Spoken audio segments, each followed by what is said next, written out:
I'm going to start today on a couple of ideas that are used in some of the successful lodges.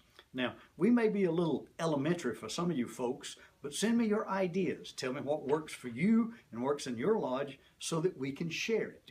One of the key reasons for doing these videos is to help all of the lodges, especially those that are struggling with proven ideas at work. Now, I wish that I could visit every lodge so that I could tell you Overthorpe's story or Davis's story or Century's story, but I can't use that, and so I use this video as a tool to reach just as many of the lodges and just as many of the members as we can. So, how to start? What to do? How do we get them members? How do we keep them? Well, it sounds like we're covering too much ground, and we probably are, but what I want to do is to present to you a lot of information and leave it out there so that everyone, each lodge, each member can get to it, and then you can use it. I want you to use the tools that we talk about. Use the sites for the information and send me your sites.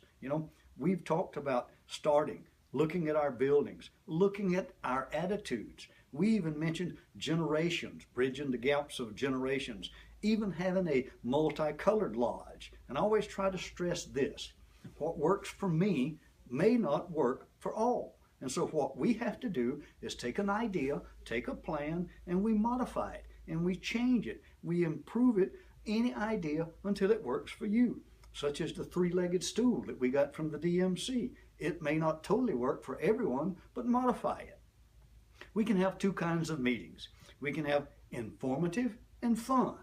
No one in this fast-paced society that we have has time for a dull, sit-around meeting. However, every one of us would like an extra smile for the day. So build your meeting around these thoughts. Take care of the business in a business-like manner and do the fun stuff in an enjoyable manner.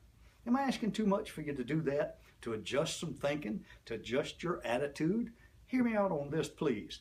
If your lodge is not bringing in new members to our order into your lodge, then my friend, something is not working and it needs to be fixed. If your lodge is not doing programs, projects in your community, something ain't working. Something needs to be fixed. That's what we're trying to do. There's a lot of conversation now about the changes that we need to make in order to survive and especially to grow. Some say that the ritual needs to be changed, that it needs to be updated. Sovereign needs to get more involved in the membership of the lodges. Grand Lodge needs to be reformed. Struggling lodges need help from the Sovereign Grand Lodge, from the Grand Lodge, and even from the bigger lodge. The code needs to be improved, and so on and so on and so on. One of the basic statements that you have heard out of me ever since that I have been in this order is this: the success of our order will be found in the local lodges. As our lodges go and grow, so will we. As our lodges fall by the wayside, so will we. My good brothers and sisters, it may appear that I have rambled around today, but the major idea today is this: prepare your lodge for our future. I absolutely believe that we, the local lodges, hold the future of Odd Fellowship in our hands.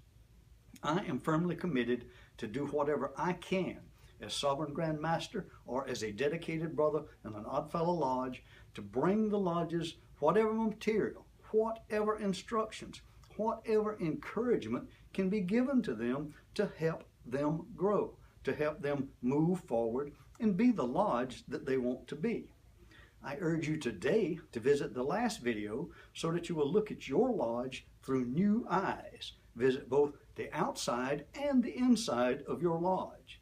I urge you to look at the membership that you have, decide on the membership that you want to have, and the kind of lodge that you want to be. Start the process. Start the new idea. Start the new lodge, or reestablish the working of the old one. I do not care which. I only want progress for you. We not only can, but we will change the world of Odd Fellowship, one person at a time. Are you that person? Are you going to stand up, make your presence felt in your lodge, at your Grand Lodge, at Sovereign Grand Lodge? And if not you, who?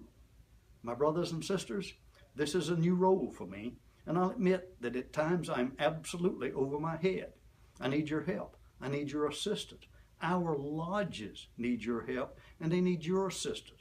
If we wish to make a difference, we have got to start now. Each one of us putting our hand to the plow, moving forward with an excitement. My brothers and sisters, I urge you to look at what you saw, look at the links, find this information, bring this information into your lodge, because it is you that is going to make the difference.